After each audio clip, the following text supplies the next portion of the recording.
Bienvenidos, queridos escuchas. Este es el sexto episodio del podcast Desde el Umbral, un espacio para hablar sobre transición energética y cambio climático. Muchas gracias por estar con nosotros.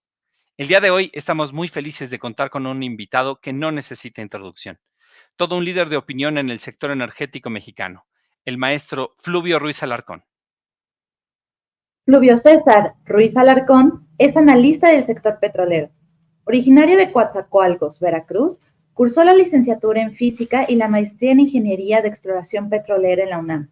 Realizó estudios de maestría y doctorado en Economía de la Energía, respectivamente en la Universidad Pierre Mendès France de Grenoble y en la Universidad de París III, la Nueva Sorbona, en Francia. Ha publicado diversos artículos sobre temas científicos, políticos, energéticos, económicos, en periódicos y revistas en 6 países e impartido conferencias en diversos foros en 11 países. Cuenta con una vasta trayectoria de actividades legislativas. Entre 2009 y 2015 se desempeñó en Pemex como consejero profesional y entre otros varios cargos, permítanme destacar que entre 2015 y 2018 fungió como asesor también de Petróleos Mexicanos de 2019 a 2023 en el Senado de la República y actualmente es profesor asociado del CID. Con ello, comenzamos. Desde el Umbral, con Viviana Patiño y David Rosales, un podcast sobre la transición energética y el cambio climático. Bienvenidos.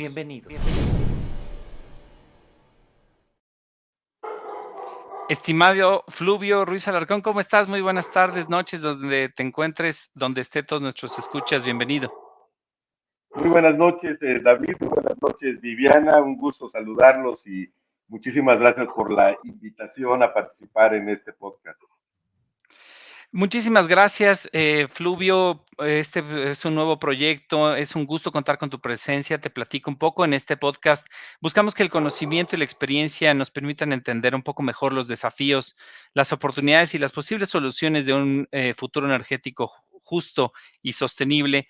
Y pues nos gusta conocer un poco más sobre la historia personal de nuestros invitados y cómo se convirtieron en líderes en materia energética. Así es que sin más, si me lo permites, me gustaría ir entrando en materia. Cuéntanos un poco sobre tu carrera, por favor, Fluvio. ¿Cómo es que vas dando tus primeros pasos académicos? Y si puedes de una vez, ¿cómo llegas a Francia? Bueno, en realidad, como bien señalaron, yo soy de Coatzacoalcos, que es una ciudad petrolera. Nací en el seno de una familia petrolera también. Mi padre fue abogado, pero trabajó en Petróleos Mexicanos. Mi madre es jubilada de Pemex. Yo mismo y mi hermana hicimos la primaria en la escuela artículo 123 para hijos de trabajadores petroleros, de manera que siempre he estado ligado al sector desde niño, desde mi infancia. Originalmente estudié física porque me quedé pues fascinado gracias a un librito que me cayó justo en la Biblioteca de Petróleos Mexicanos, porque mi madre era la responsable. Ella es profesora egresada de la Escuela Normal Veracruzana y estaba a cargo de la Biblioteca de Petróleos Mexicanos en Coatzacoalcos, así que yo pasaba de la primaria a la biblioteca a esperarla, y mientras hacía mi tarea en algún día me cayó un librito que se llamaba Átomos y me fascinó. Decidí estudiar física, pero estudiando física yo tenía la intención de irme a realizar estudios de posgrado a la entonces Unión Soviética. Pero no es casualidad que estén viendo a Flores Magón y a Rosa Luxemburgo a mis espaldas, ¿verdad?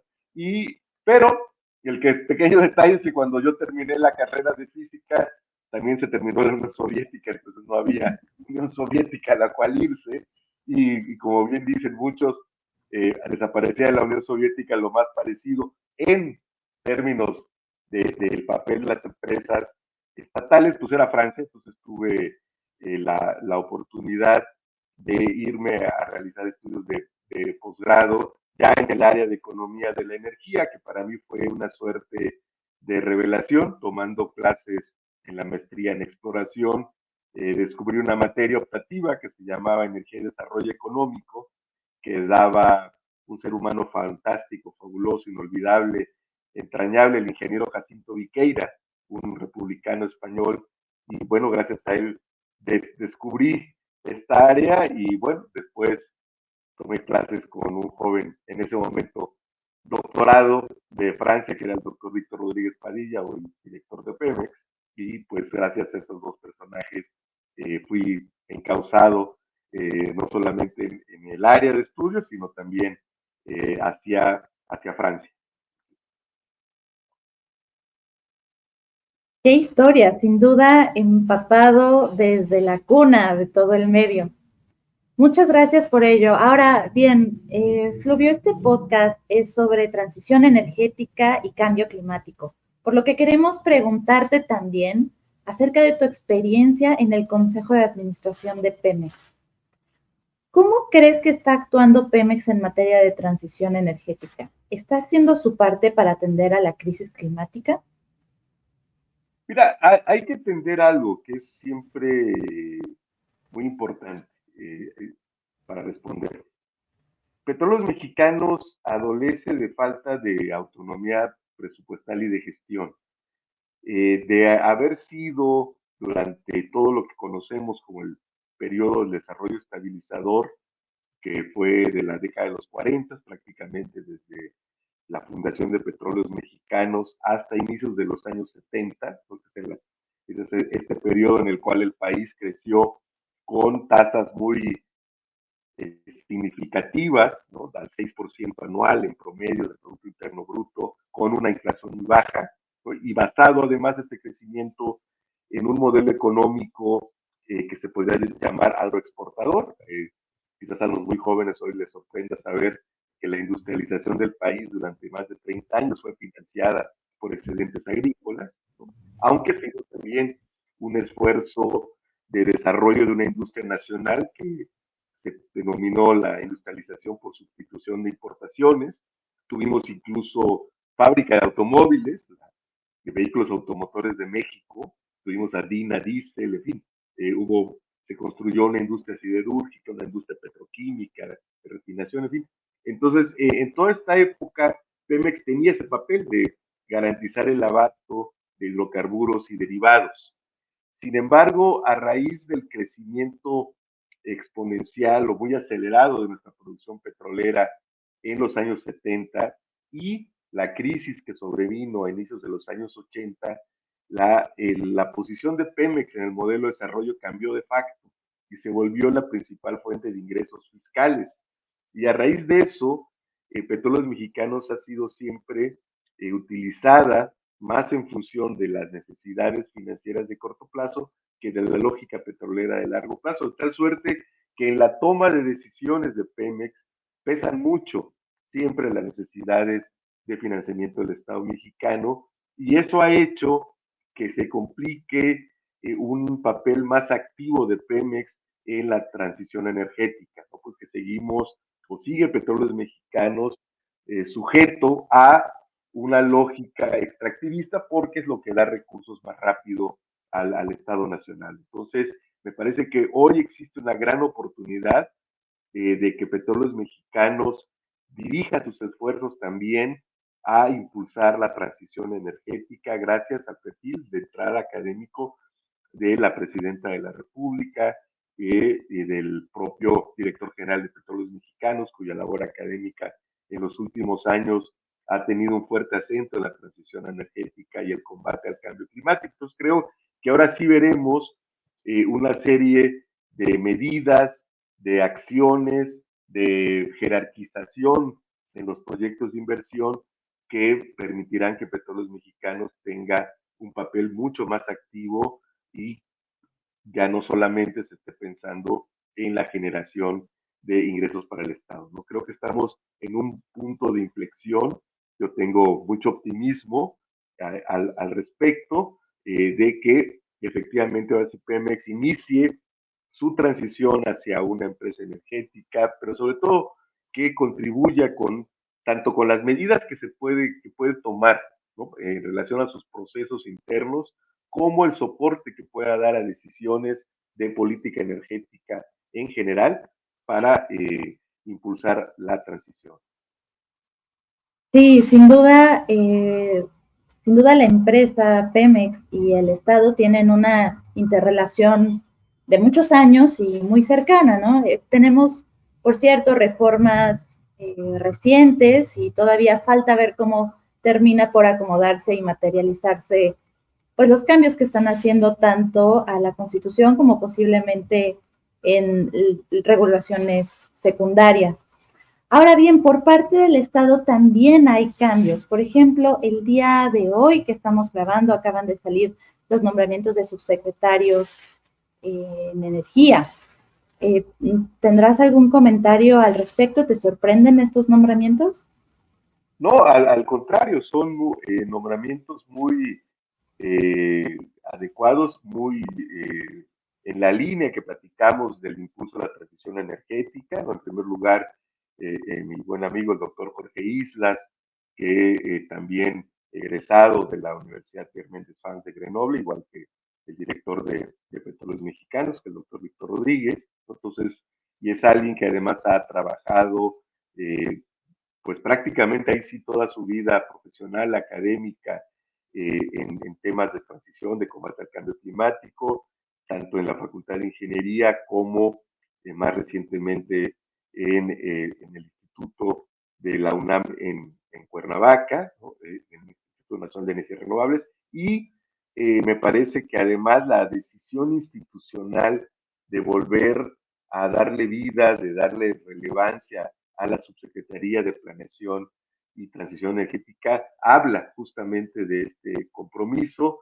Por otro lado, también está el doctor José Antonio Rojas Nieto, otro gran amigo, una extraordinaria persona, quien sin duda se ha destacado tanto en su vida profesional de muchos años en la Comisión Federal de Electricidad, como en tanto profesor universitario en la Facultad de Economía de la UNAM. Creo que estos dos nombramientos, más que subsecretario de Hidrocarburos, que también ha sido formado, entiendo, cercano a la Presidenta de la República, creo que muy al contrario, reafirman estos nombramientos en las subsecretarías esta, pues este compromiso y esta visión, ¿no?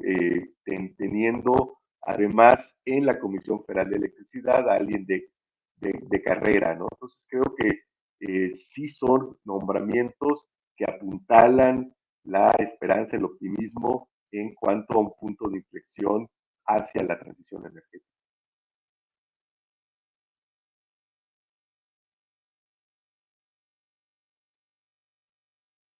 Estimado Fluvio, este equipo ha conversado de alguna manera en las últimas semanas para transmitirnos su interés en posiblemente modificar o ampliar los alcances de Pemex, convertir a un Pemex Energía o transmitir de alguna manera la importancia de que Pemex deje de ser una empresa solamente petrolera.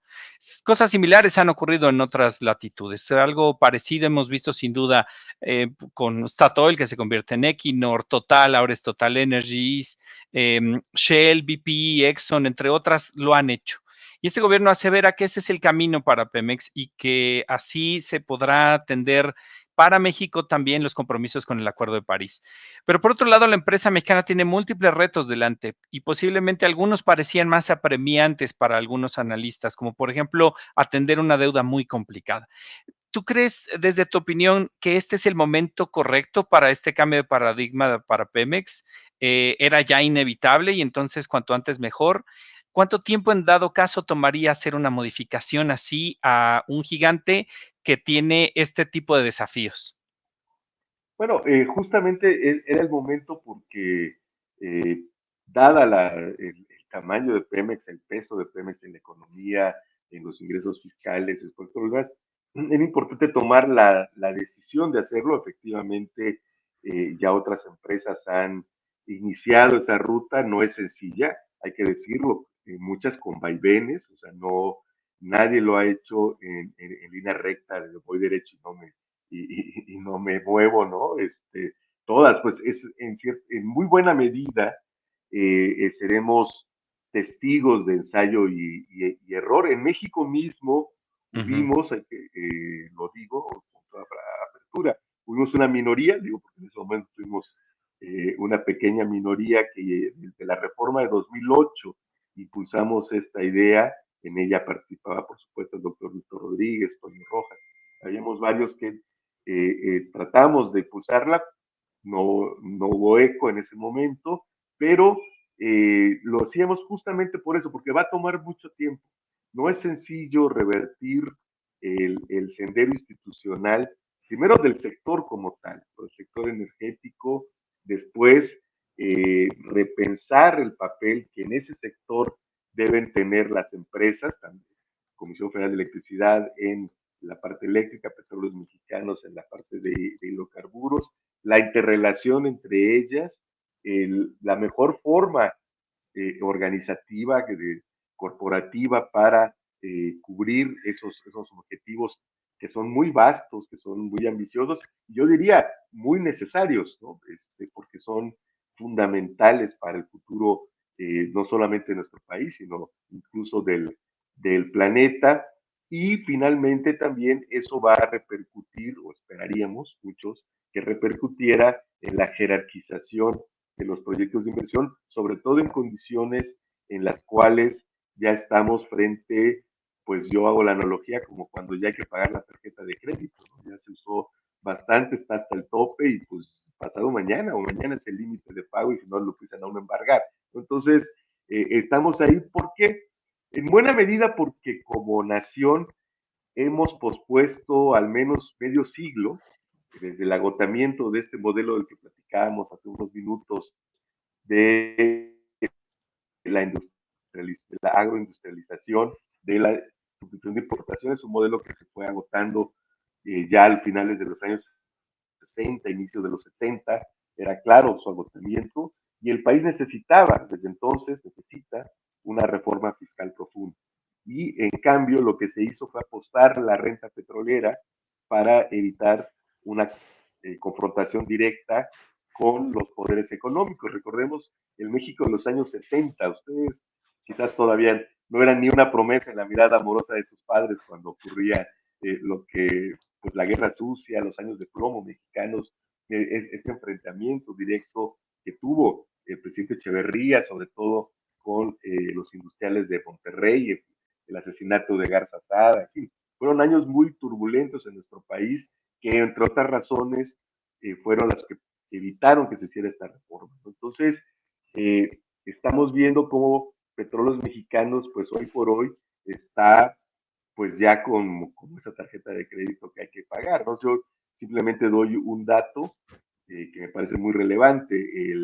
En solo 2 años, 2011 y 2012, Pemex le entregó al fisco una cantidad de recursos similar a su deuda total actual, en solo 2 años, ¿no? O sea, 1.8 billones de pesos más o menos. Entonces, sí, es el reflejo de pues una exacción fiscal excesiva y justo hace mucho más complicado este proceso porque, insisto, como todas las empresas, vamos a tener que ir avanzando, retrocediendo, viendo, ajustando, ¿no? Porque no es nada sencillo, porque al final del día, la transición energética no solamente significa cambios en los sistemas de producción, sino también en los patrones de consumo, en las prioridades que damos quienes somos los usuarios de todos los bienes de consumo de origen energético, que además son fundamentales, sin energía no hay nada. Entonces, sí, es un momento difícil, pero lo importante es haber tomado la decisión, lo importante también es haber puesto bajo la égida de la responsabilidad estatal el proceso de transición. En ningún país se ha hecho de otra manera. O sea, puede haber, por supuesto, los hay, actores privados, como muchos de los que mencionaste, muy importantes. Bueno, aquí no sigue siendo fundamentalmente estatal, pero más allá del carácter de los actores en sí, lo cierto es que lo fundamental de la responsabilidad tiene que ser colectiva y la representación colectiva, pues hoy por hoy sigue estando en los estados nacionales, ¿no? Entonces, pues es muy importante que sea el Estado quien guíe, quien rija este proceso fundamental para el mediano y largo plazo. Cierto, estimado Fluvio, como tú dices, digo, a reserva de tomar más adelante la parte fiscal, ¿no? Y la financiera, claro. Pero déjame preguntarte, porque bien mencionas que la realidad es muy dinámica, ¿no? Y no solo la parte económica, sino del funcionamiento de los sectores y el sector de energía ha tenido también transformaciones, una de las cuales es el objeto de este podcast, que es por el cambio climático y la crisis climática. Cuando empieza la comunidad académica a darse cuenta que existe este fenómeno que ahora llamamos crisis climática, pues ocurre esta gran pregunta del qué hacemos o cómo lo hacemos. Y entonces aparecen los gases de efecto invernadero, surge la importancia de ir hacia la transición energética y sobre todo la premura, ¿no? Entre antes actuemos, mejor para el planeta. Esa es la formulación, cuando menos ya comúnmente aceptada. Entonces, me gustaría preguntarte en concreto sobre un gas de efecto invernadero muy especial, que es el metano. ¿Qué medidas está implementando Pemex en materia de atención a las emisiones de metano? Este es uno de los principales aspectos en los que México podría avanzar para cumplir quizás con sus obligaciones de reducción de gases de efecto invernadero o en concreto de metano, porque tenemos ambas. Entonces, ¿crees que estamos haciendo lo necesario? La verdad es que no, los números están ahí. ¿No? Seguimos, por ejemplo, simplemente en la parte que eufemísticamente se llama venteo de gas, ¿no? Que es como decir que 100 años de soledad ahora se llame 20 lustros de ostracismo autónomo, ¿no? Es un eufemismo, ¿no? Pero bueno, ahora que a las azoteas les dicen roof garden, pues no habría que sorprenderse, ¿no? Pero lo cierto es que simplemente si nos fijamos antes de entrar al tema del metano, que es mucho más nocivo, ¿no? para nuestro medio ambiente, en términos del verteo de gas, la proporción que hoy se quema es más del triple de lo que establecen los límites reglamentarios, ¿no? Estamos, según el último reporte, planteaba una quema de gas de poco más del 6% del total producido, y hace 2 años andábamos por encima del 10%. Entonces, hace falta tan solo en esa parte un esfuerzo en términos de infraestructura en dos sentidos. Por un lado, y que tiene que ver, volveremos por supuesto con ello, con la dependencia fiscal del Estado mexicano hacia los ingresos petroleros, porque una parte significa que tendríamos que explotar nuestros yacimientos cuando ya esté lista la infraestructura para aprovechar el gas asociado. O sea, no hacerlo antes, no acelerar la explotación de yacimientos si no hay toda la infraestructura necesaria, pues para evitar la quema de gas. En segundo lugar, también se necesitan inversiones, sobre todo para la separación de nitrógeno. En nuestro país se decidió, o el gobierno en turno decidió, no echarle la culpa ni a Viviana ni a David, que ni siquiera creo que había nacido, pero en algo se decidió justamente por la dependencia de los ingresos fiscales, en un proyecto de inyección de nitrógeno en lo que fue nuestro yacimiento gigante de Cantarell. Cantarell por sí mismo, recordemos, llegó a producir 2.2 millones de barriles diarios, solo Cantarell, y la producción nacional llegó en esos momentos a 3.4 millones. Entonces se decidió un proyecto para mantener la presión y hacer que se incrementara la producción a sabiendas, porque hubo modelizaciones matemáticas muy precisas. Esa es la crónica de un desastre anunciado, de que la declinación iba a ser muy acelerada después de haber llegado al pico de producción, tal y como ocurrió. Hoy, para recorrer un tango, pues Cantarell la arrastra por el camino la vergüenza de haber sido y el dolor de ya no ser, ¿no? Los millones, hoy produce unos quizás 20, 40 mil barriles diarios, ¿no? Entonces, pero ese nitrógeno terminó contaminando también el gas de este yacimiento, y como el nitrógeno es un gas inerte, pues el valor térmico de ese gas hace que no califique como tal. Entonces se necesita una infraestructura para separar el nitrógeno y reaprovecharlo también, porque el nitrógeno es también útil en con otros objetivos dentro de la misma industria, pero hay que hacer las inversiones necesarias. Entonces, esa es una parte fundamental que se tendrá que ir atacando, y sobre todo, insisto, tomando la decisión de primero tener la infraestructura antes de ir a la explotación. también hay una parte institucional, por alguna razón que nunca se explicó, y hay varias cosas que nunca se explicaron en la reforma de 2013 y 2014, la agencia responsable de la protección ambiental, la ASEA, eh, eh, pues no tiene el mismo nivel, el mismo estatuto jurídico que la Comisión Reguladora de Energía y la Comisión Nacional de Hidrocarburos. Y es muy frágil, es muy débil institucionalmente, hoy por hoy frente a petróleos mexicanos, pero paulatinamente habrá otros sectores relevantes en el sector, ¿no?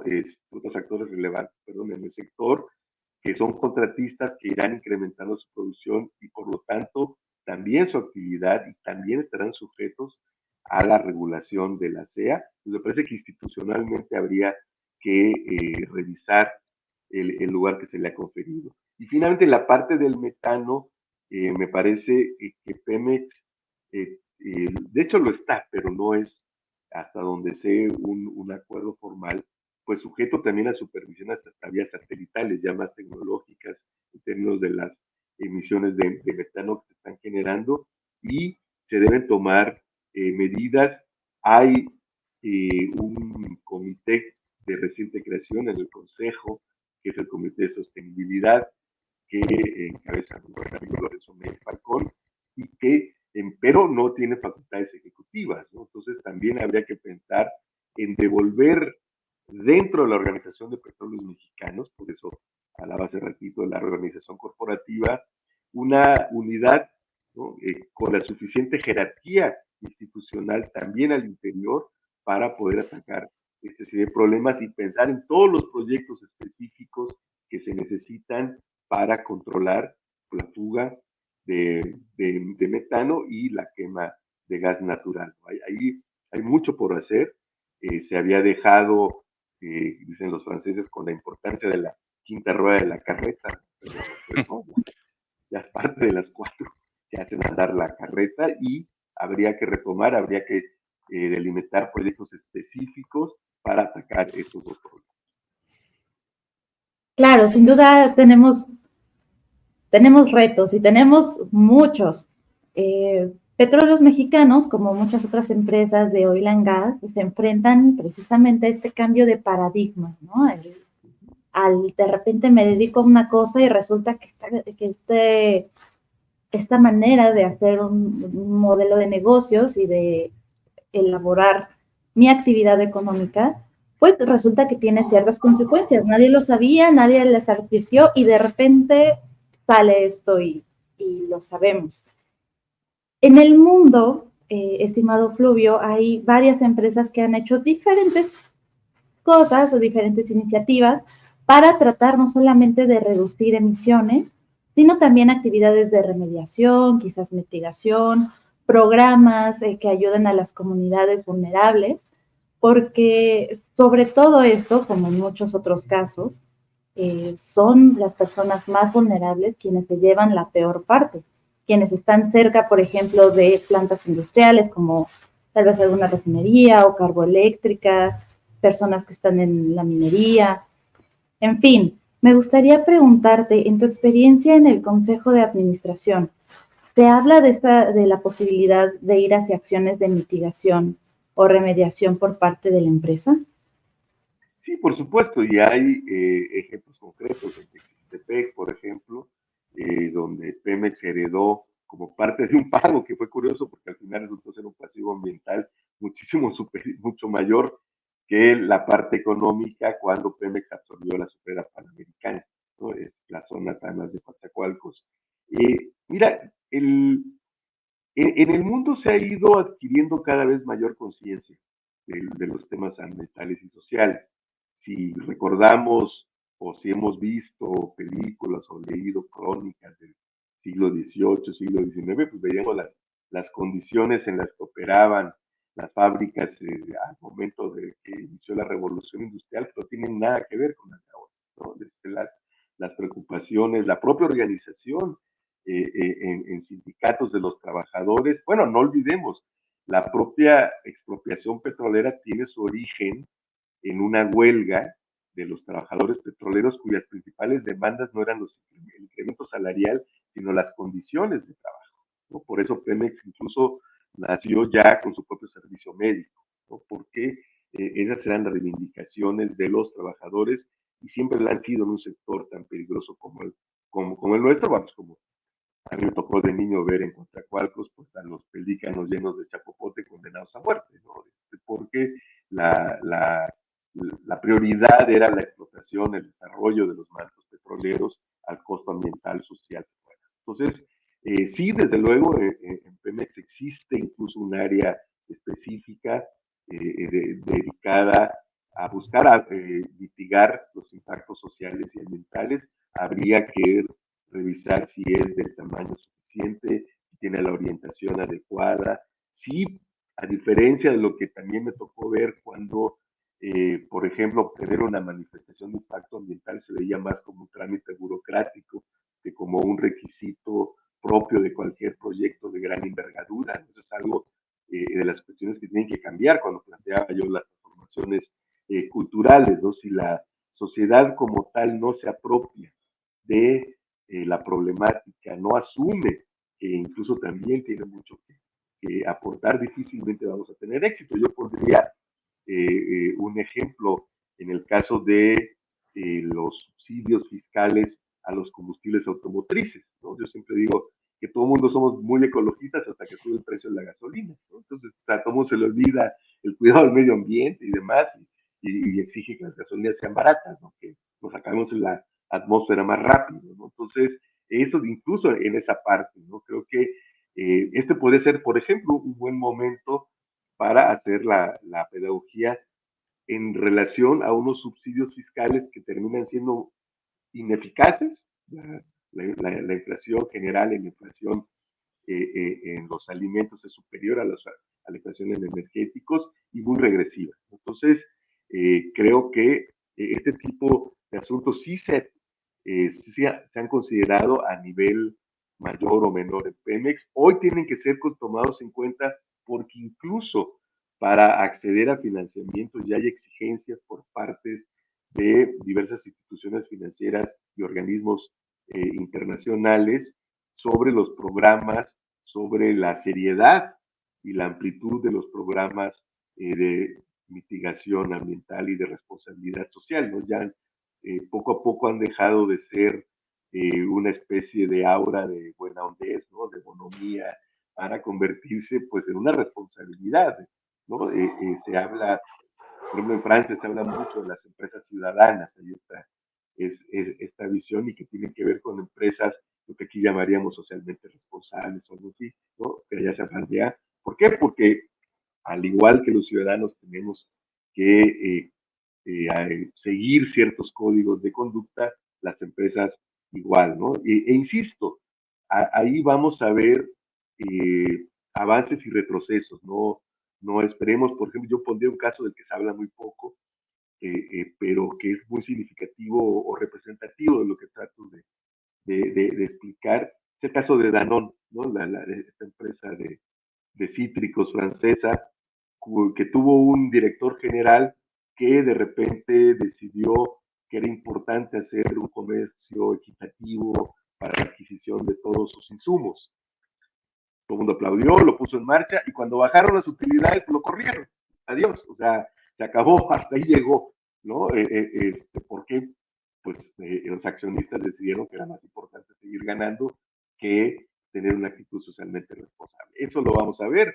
Está el caso ya muy estudiado también ya en términos de políticas públicas nacionales, el caso de Alemania, ¿no? Donde se conjugó, hubo una mala coincidencia entre la la finalización, el detenimiento, la contención del programa nuclear con el lanzamiento de las energías renovables que, por lo que siguen siendo intermitentes, que es un tema que hay que abordar, ¿no? Y al final del día, pues con menos centrales nucleares, pues hoy Alemania produce con carbón como hacía mucho tiempo no lo hacía, ¿no? Entonces, este tipo de cuestiones muestran que hay que, sobre todo, recuperar la importancia de la planeación. Tienen que ser soluciones globales, integrales, bien pensadas, para que tengan efectividad y en el caso de Pemex, pues es lo mismo, ¿no?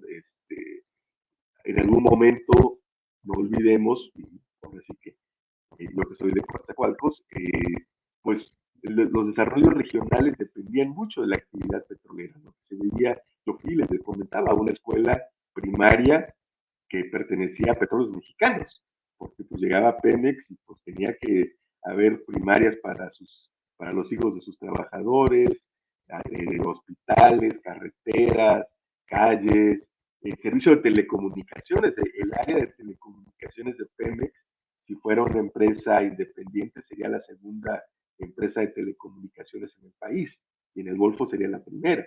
No olvidemos, por ejemplo, en 1985, cuando el sismo que afectó a la Ciudad de México, la ciudad no quedó, entonces el Distrito Federal no quedó aislado porque se conectó al sistema de telecomunicaciones de Petróleos Mexicanos. En fin, sí existe, ha habido muchos esfuerzos, el PAC, en fin, la creación de gerencias de desarrollo regional, pero todo eso tiene que repensarse ya no como una actividad que simplemente busque lo que se conoce como la licencia social, sino que vaya mucho más allá de eso, que sea parte integrante de cualquier desarrollo, de cualquier proyecto importante en la industria petrolera.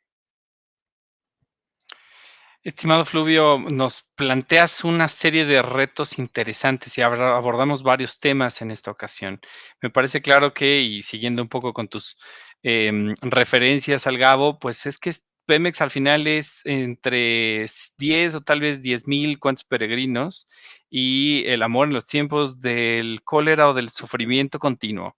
Y entonces, la verdad es que de todos estos temas, entre el metano y la posible necesidad de sí poner esta separación de nitrógeno para incrementar la producción de etano, o los temas ambientales, la importancia que podría tener en su momento tal vez configurar la CEA.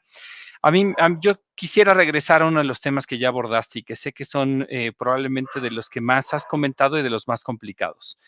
La reforma fiscal. En este momento venimos de una época o acumulando sexenio tras sexenio. En su momento, pues tal vez no me tocaron los 70s, pero siendo relativamente chavo, ya me toca la entrada al Tratado de Libre Comercio, y lo que sabemos es que el sector energía, o por lo menos el sector petrolero, no entra. Y después, en el sexenio del presidente Fox, vienen estas tremendos, tal vez, abusos o despilfarros de Cantarell de los que nos hablas. Y así hemos ido, y la reforma del 2008 fue insuficiente, y la del 13-14 llegó a lo mejor en un momento en donde los precios se caen y entonces las cosas se exacerban, y hubo errores en la comunicación y lo que me digas. Pero el hecho es que hemos seguido tal vez con este tema pendiente. Desde tu punto de vista, estimado Fluvio, ¿cuál sería la reforma fiscal que este país necesita y que probablemente es el mejor momento para hacerla, si me preguntas, en tema desde un punto de vista estrictamente de política pública y de capital político para poder utilizar? ¿Cuál crees tú que son los componentes principales de esta eventual reforma fiscal? Bueno, primero fijarse dos objetivos que no necesariamente van de la mano, pero que habría que buscar que fueran, ¿no? Como objetivo sí, incrementar la recaudación. Nuestro país recauda aproximadamente 15 a 16 puntos del Producto Interno Bruto. El promedio de América Latina es 21%, ya no hablemos de la OCDE o los países escandinavos, ¿no? Sino es una recaudación absolutamente insuficiente, porque además los ingresos petroleros, que en buena medida habían sustituido a esta reforma, pues ya no van a ser los que fueron en los años de la gran bonanza, ¿no? Simplemente por el volumen de producción. Entonces, sí necesitamos una reforma que, por un lado, incremente la recaudación, pues para darle sostenibilidad a los programas sociales, que por supuesto son de una gran necesidad y que han sido muy útiles para permitirle a mucha gente mejorar en algo su calidad de vida. Pero por otro lado, la reforma tiene que ser integral, es decir, no solamente la parte de la recaudación, sino también debe ser de tal manera que sirva para redistribuir la riqueza. El otro problema que tenemos en nuestro país es que los ingresos fiscales no solamente son insuficientes, sino que termina la recaudación fiscal en todo el proceso fisco-financiero, diríamos algunos, es inocuo, prácticamente inocuo en términos de redistribución de la riqueza, es decir, la distribución de la riqueza se mantiene fundamentalmente igual antes y después de impuestos. Entonces creo que ese debe ser el siguiente objetivo, ya dado que no nadie destruyó la Bastilla, ni tomó el Palacio de Invierno, ni asaltó el cuartel Moncada, sino nada más ganó elecciones. ¿No?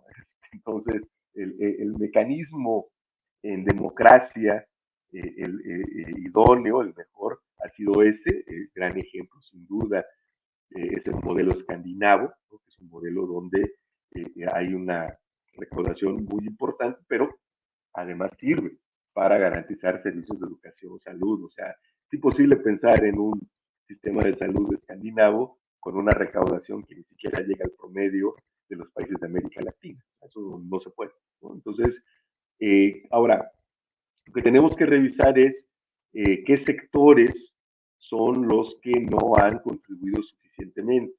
Yo diría de entrada, si me dicen un culpable, un sospechoso inicial, es el sector minero. Ahí hay trabajos muy relevantes de mi queridísima amiga, la doctora Aleida Samar, con quien les recomiendo, por cierto, platicar. Ella es experta en minería en general, en particular en cuestiones de litio, y ha mostrado cómo el sector minero, en general en América Latina, es una reconocedora en toda América Latina, pues prácticamente no contribuye lo que debería. Los derechos, impuestos que paga como proporción de sus ingresos son muy bajos. Entonces ahí tenemos un sector donde habría que explorar. Habría que revisar sector por sector en cuáles hay cierta elusividad o hay una baja recaudación, reestructurar el impuesto sobre la renta, ese debe ser siempre el instrumento principal, porque con un adecuado impuesto sobre la renta se puede redistribuir la riqueza. En México tenemos el problema de que es muy chato, o sea, yo creo que nosotros, los que estamos platicando aquí, pues estamos en el mismo decir que Carlos Slim como persona física y sospecho que no vivimos igual. Entonces, hay que revisar la estratificación del ISR.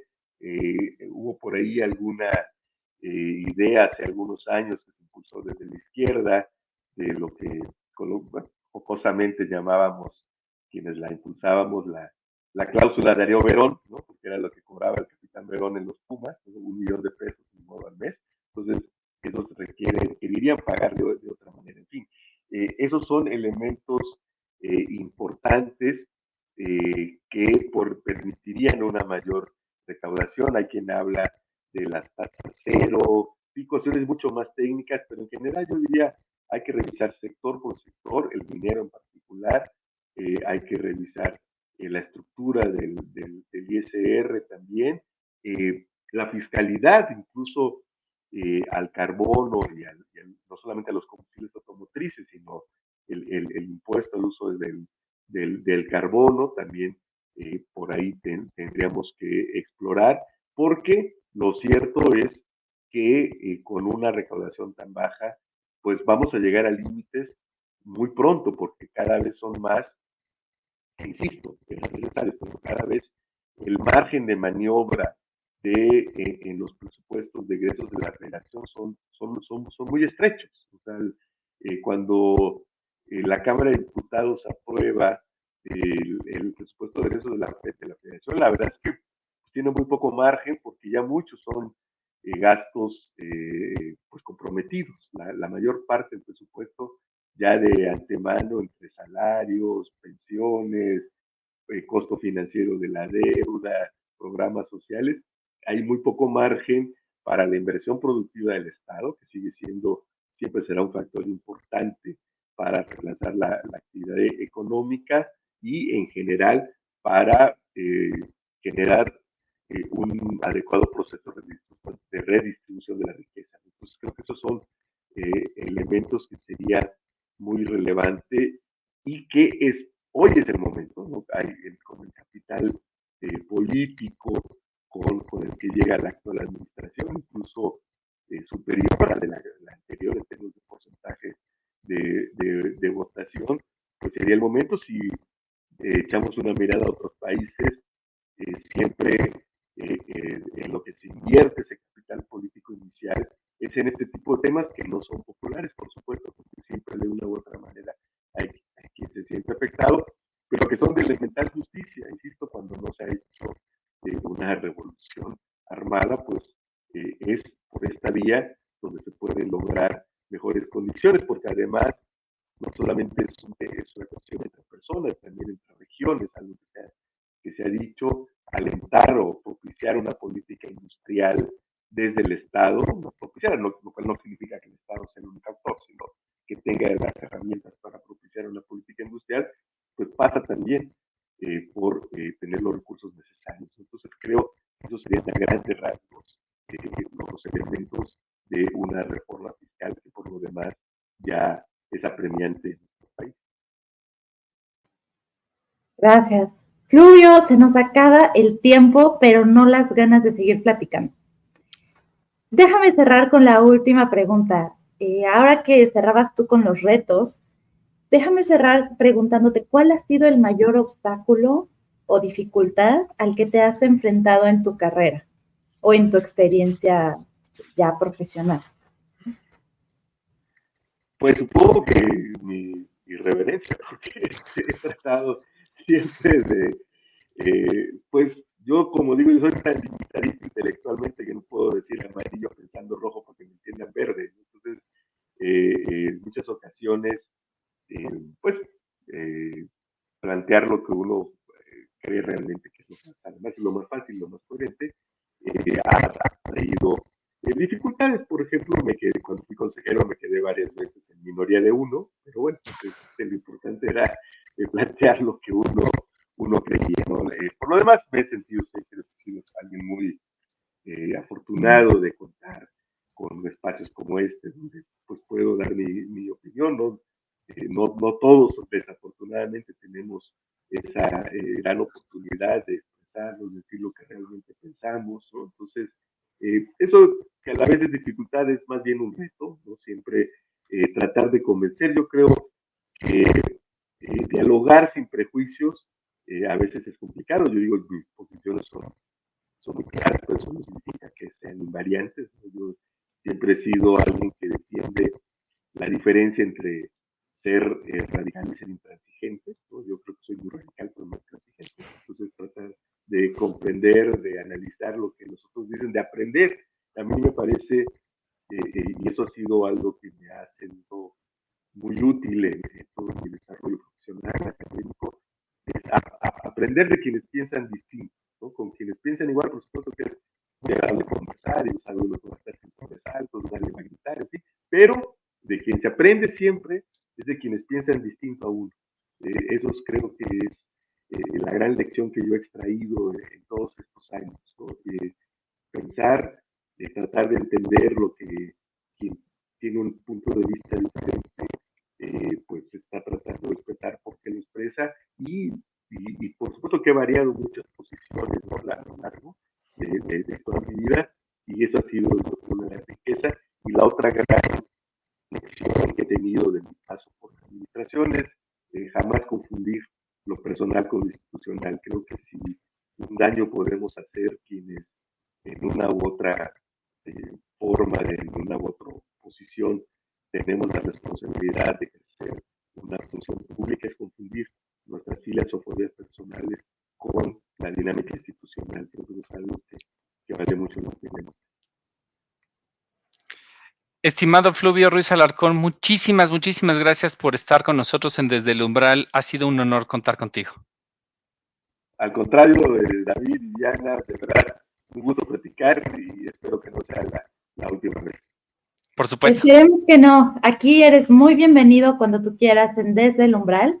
Estimado auditorio, David, Jaime, todos, muchísimas gracias por estar aquí en esta transmisión. Este es un espacio creado para hablar de cambio climático y transición energética, porque creemos fervientemente que desde el Umbral tenemos un punto de vista privilegiado para observar cómo la humanidad llegó hasta aquí en materia energética y ambiental, pero también para tener una visión hacia el futuro, hacia un futuro más sostenible para esta generación y las que vienen. Muchísimas gracias a todos. Nos vemos en la próxima.